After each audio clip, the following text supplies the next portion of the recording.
एक जाने माने अवार्ड विनिंग एक्टर, और अचानक खबर आती है कि उन्हें तिहाड़ जेल में सरेंडर करना पड़ा है। दिमाग में फौरन क्या आता है? कोई बड़ा क्राइम होगा, कोई स्कैंडल।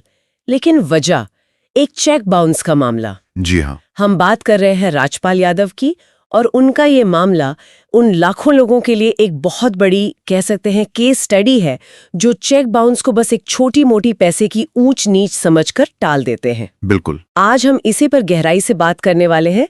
हमारे पास जो स्रोत है वो राजपाल यादव के केस की पूरी कहानी बताते हैं, और साथ ही उस कानून की परतें खोलते हैं जो चेक बाउंस को इतना गंभीर बना देता है। हाँ, और हमारा मकसद ये समझना है कि एक एक्टर को फिल्म बनाने के लिए लिए गए कर्ज से लेकर जेल पहुंचने तक का सफर आखिर कैसे तय हुआ, और इससे हमारे लिए क्या सबक है। बिल्कुल। और ये सबक छिपा है नेगोशिएबल इंस्ट्रूमेंट्स एक्ट 1881 के एक खास सेक्शन में। कौन सा सेक्शन?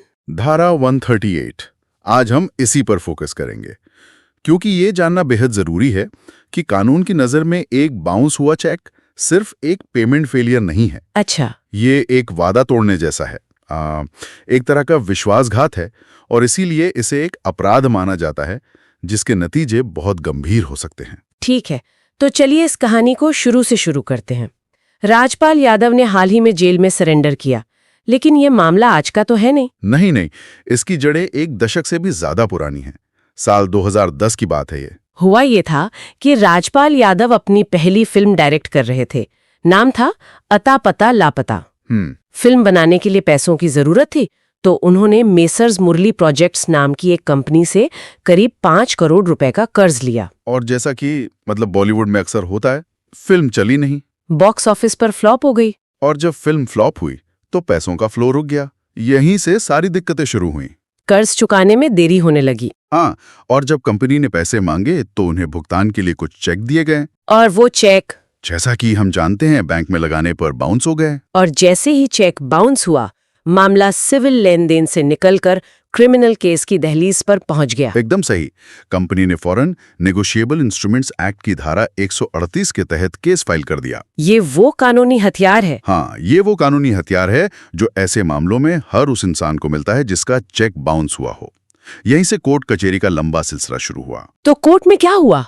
क्योंकि मामला तो सालों तक चला। हमारे स्रोत बताते हैं कि निचली अदालत यानी ट्रायल कोर्ट ने उन्हें दोषी पाया और 6 महीने की जेल की सजा सुना दी। हाँ, लेकिन कहानी यहाँ खत्म नहीं हुई।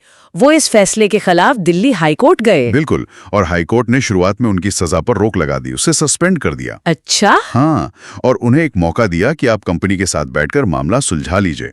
मतलब एक समझौता कर लीजिए और पैसे चुका दीजिए। हाँ, कोर्ट ने शुरू में नरमी दिखाई, उन्हें जेल भेजने के बजाय मामला निपटाने का एक रास्ता दिया। एक नहीं, मुझे लगता है कई रास्ते दिए। जस्टिस स्वर्ण कांता शर्मा की बेंच ने उन्हें समझौते के लिए बार बार मौके दिए, मोहलत दी।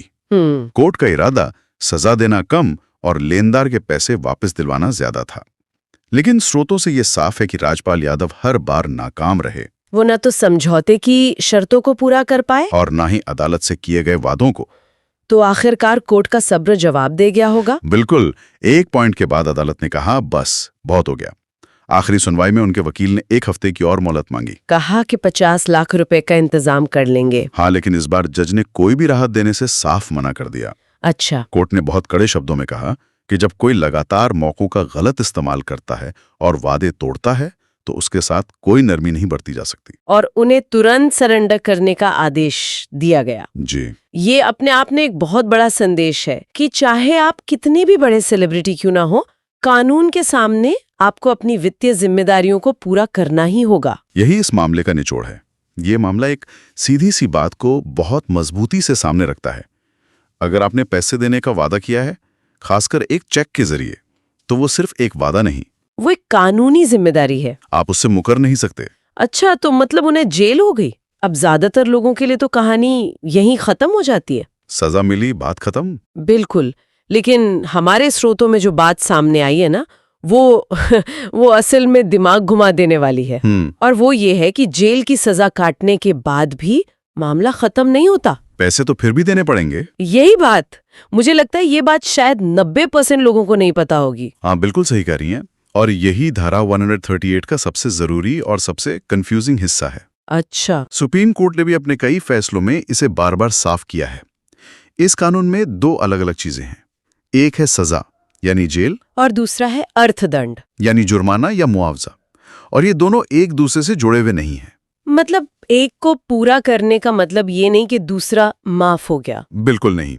एक मिनट, इसे थोड़ा और आसान करते हैं। मतलब जब जज के सामने चेक बाउंस का केस आता है तो उनके पास क्या क्या ऑप्शन होते हैं, वो क्या फैसला सुना सकते हैं? बहुत अच्छा सवाल है। देखिए, जज मामले के हालात देखकर 3 तरह के फैसले दे सकते हैं। 3 तरह के? पहला, वो दोषी को सिर्फ जेल भेज सकते हैं, जो ज्यादा से ज्यादा 2 साल तक की हो सकती है। सिर्फ जेल? तो फिर लेनदार के पैसे का क्या होगा? यही तो पेच है। ये एक ऑप्शन है। दूसरा ऑप्शन ये है कि जज जेल ना भेजे, लेकिन एक भारी जुर्माना लगा दें। और ये जुर्माना कितना हो सकता है? ये जुर्माना चेक पर लिखी रकम का 2 गुना तक हो सकता है। मान लीजिए 10 लाख का चेक बाउंस हुआ तो 20 लाख तक का जुर्माना लग सकता है। ठीक है, तो या तो जेल या फिर पैसा, ये तो समझ आता है। या फिर, और ज्यादातर गंभीर मामलों में ऐसा ही होता है। तीसरा ऑप्शन? तीसरा ऑप्शन, जज जेल की सजा और जुर्माना दोनों एक साथ सुना सकते हैं। अच्छा, मतलब जेल भी और मुआवजा भी? हाँ, यानी 6 महीने की जेल भी और साथ में 10 लाख रुपए का मुआवजा भी। और यहीं से वो सवाल पैदा होता है जिसके बारे में हम बात कर रहे थे। अगर किसी को जेल और जुर्माना दोनों हुए और उसने अपनी जेल की सजा पूरी काट ली, तो क्या बाहर आकर वो ये कह सकता है कि मैंने अपनी सजा भुगत ली, अब मैं पैसे नहीं दूंगा? क्या वो जुर्माना माफ हो जाता है? हाँ। इसका जवाब एक बड़े और साफ नहीं में है। बिल्कुल नहीं। बिल्कुल नहीं। जेल की सजा काटने से जुर्माना या मुआवजा अपने आप माफ नहीं होता। कानून की नजर में ये 2 अलग अलग बातें हैं। इसे कैसे समझें? इसे ऐसे समझिए, जेल की सजा उस अपराध के लिए है जो आपने किया। मतलब एक झूठा वादा किया, एक ऐसा चेक दिया जिसके खाते में पैसे नहीं थे। ठीक है। और मुआवजा उस नुकसान की भरपाई के लिए है जो दूसरे पक्ष को आपकी वजह से हुआ। उसका पैसा अटक गया, उसका काम रुक गया। सही बात।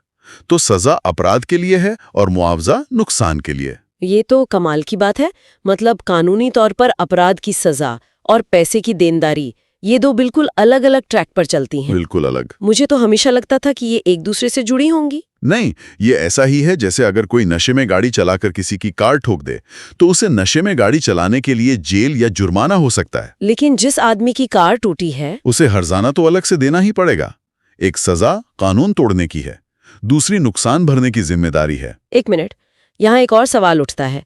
मान लीजिए कोई अपनी पूरी सजा काट लेता है, जेल से बाहर आ जाता है और सोचता है चलो जान छूटी, और वो जुर्माना नहीं भरता, तब कानून क्या करेगा? क्या उसे दोबारा जेल में डाल देंगे? हाँ, कानून के पास इसके लिए भी प्रावधान है। अगर कोई जुर्माना नहीं चुकाता है तो अदालत उस जुर्माने के एवज में कुछ और समय के लिए जेल भेज सकती है। अच्छा। इसे कानूनी भाषा में डिफॉल्ट सजा कहते हैं। लेकिन यहाँ एक और दिलचस्प बात है। वो क्या? वो ये कि डिफॉल्ट सजा काटने के बाद भी मूल जुर्माने की रकम खत्म नहीं होती। क्या? वो जिम्मेदारी जस की तस बनी रहती है। मतलब कानून ये कहता है कि ठीक है, तुमने पैसे नहीं दिए तो कुछ महीने और जेल में रह लो, लेकिन इसका मतलब ये नहीं कि अब तुम्हें पैसे नहीं देने। वो कर्ज तो सिर पर खड़ा ही रहेगा। बिल्कुल। आप मजाक कर रहे हैं? मतलब वो पैसा तो कहीं नहीं जा रहा, तो फिर कानून उस पैसे को वसूलेगा कैसे? उसके लिए भी तरीके हैं। लेनदार फिर से कोर्ट जा सकता है और कोर्ट उस पैसे की वसूली के लिए रिकवरी वारंट जारी कर सकती है। रिकवरी वारंट मतलब दोषी की प्रॉपर्टी, उसकी संपत्ति को कुर्क करने यानी अटैच करके नीलाम करने का आदेश भी दे सकती है। बैंक अकाउंट फ्रीज किए जा सकते हैं। हाँ, वो भी हो सकते हैं। मतलब कानून ये सुनिश्चित करने की पूरी कोशिश करता है कि जिसका पैसा है उसे वापस मिले। हमारे स्रोत में एक उदाहरण था, उससे ये बात और भी साफ हो जाएगी। हाँ, मान लीजिए कि अदालत ने किसी को 6 महीने जेल और 2 लाख रुपए मुआवजे का आदेश दिया। ठीक है। अब वो आदमी 6 महीने जेल में रहकर बाहर आ गया, लेकिन उसे वो 2 लाख रुपए तो चुकाने ही है। और अगर वो नहीं चुकाता है तो जिसका पैसा है वो कोर्ट को बताएगा, फिर कोर्ट उस 2 लाख की वसूली के लिए कानूनी कार्रवाई शुरू कर देगी। उसकी गाड़ी या घर का कोई हिस्सा बेचकर भी? हाँ, वो पैसा वसूला जा सकता है। तो फिर क्या इस मुआवजे की रकम से बचने का कोई रास्ता है ही नहीं? एक बार आदेश हो गया तो ये पत्थर की लकीर है। देखिए, सीधी तरह से सिर्फ जेल काटकर बचने का तो कोई रास्ता नहीं है। हाँ, कुछ खास परिस्थितियां हैं जहां राहत मिल सकती है। जैसे?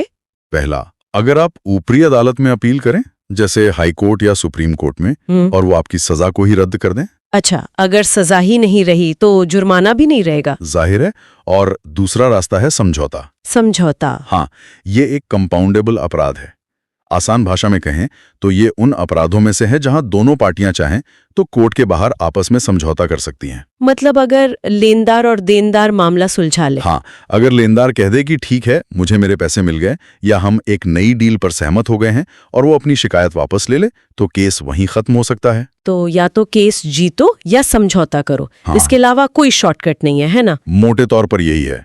या फिर कोई बहुत ही दुर्लभ स्थिति हो जिसमें अदालत खुद ही किसी खास वजह से मुआवजे के आदेश को बदल दे। लेकिन ये मानकर चलना कि जेल काट ली तो पैसे की जिम्मेदारी खत्म, ये कानून की सबसे बड़ी गलतफहमी है। बिल्कुल। तो कुल मिलाकर राजपाल यादव का ये मामला सबके लिए एक खुली किताब की तरह है। ये दिखाता है कि भारतीय कानून चेक बाउंस को कितनी गंभीरता से लेता है। ये सिर्फ एक फाइनेंशियल प्रॉब्लम नहीं है, ये एक क्रिमिनल केस है और इसके नतीजे आपकी जिंदगी बदल सकते हैं। आज की हमारी पूरी बातचीत का सबसे बड़ा सार यही है। धारा 138 के तहत जेल की सजा और पैसे का मुआवजा, ये दो अलग अलग जिम्मेदारियां हैं।